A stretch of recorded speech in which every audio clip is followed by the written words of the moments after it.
অনেক দিন আগের কথা। সমুদ্র পাড়ের একটা ছোট্ট গ্রামে 3 ভাই থাকতো। তারা ছিল খুব সাধারণ, মাছ ধরা আর ছোটখাটো কাজ করে দিন কাটাতো। গ্রামে একটা কথা খুব চালু ছিল, যে নিজের নৌকা বানাবে সে নাকি একদিন সমুদ্র পাড়ি দিয়ে বড় শহরে যাবে আর নিজের জীবনের বড় স্বপ্ন পূরণ করবে। 3 ভাইও ছোটবেলা থেকে স্বপ্ন দেখতো একদিন নিজেরা নৌকা বানাবে।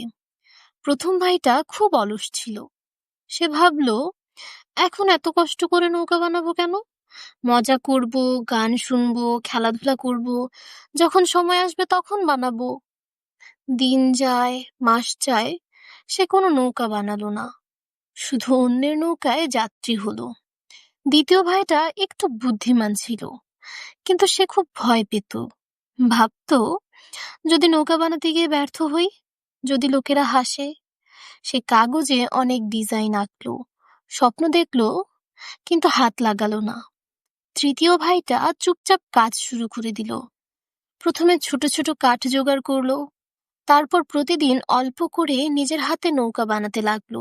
বন্ধুরা হাসলো, গ্রামের লোক বলল এই নৌকা কখনো সমুদ্র পাড়ি দিতে পারবে না।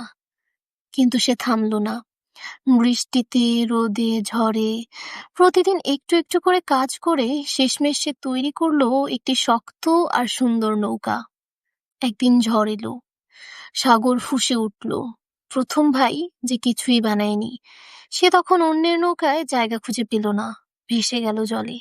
দ্বিতীয় ভাই, যে শুধু পরিকল্পনা করেছিল, সে তড়িঘড়ি করে নৌকা বানাতে চাইল, কিন্তু তখন আর সময় ছিল না।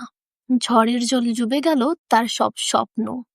তৃতীয় ভাই নিজের তৈরি নৌকায় চড়ে নিরাপদে চলে গেল সমুদ্রের ওপারে, নতুন শহরে। ওখানেই সে নিজের জন্য নতুন জীবন তৈরি করলো। আর সবাই অবাক হয়ে তাকিয়ে রইল। যাকে আমরা হাসতাম, সে আজ সমুদ্র জয় করলো। শিক্ষা: আমাদের জীবনের 15 থেকে 30 বছর বয়সটায় নৌকা বানানোর সময়। এখন যদি আমরা অলস থাকি অথবা শুধু পরিকল্পনা করে সময় নষ্ট করি, তাহলে ঝড় এলে আমরা টিকবো না।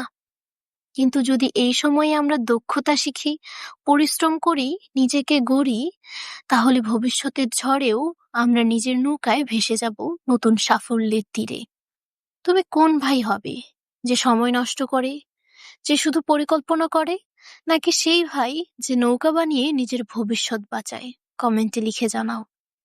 আরো এমন গল্প পেতে চাইলে চ্যানেলটা সাবস্ক্রাইব করে রেখো। নতুন গল্পে আবার দেখা হবে। ভালো থেকো, সুস্থ থেকো, সাথে থেকো। আল্লাহ হাফিজ।